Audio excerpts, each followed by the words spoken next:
Guys, let's make chicken quesadilla.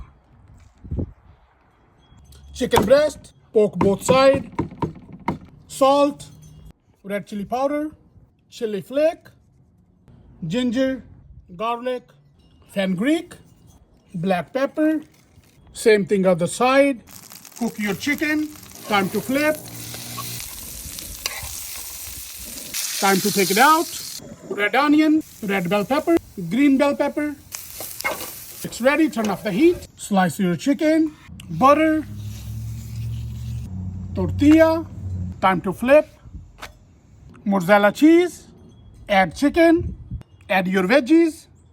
Chipotle sauce. Cilantro. Green onion. More cheese on the top. Tortilla on the top. Time to flip. Turn off the heat. Time to cut. Enjoy, guys. Thank you so much for watching.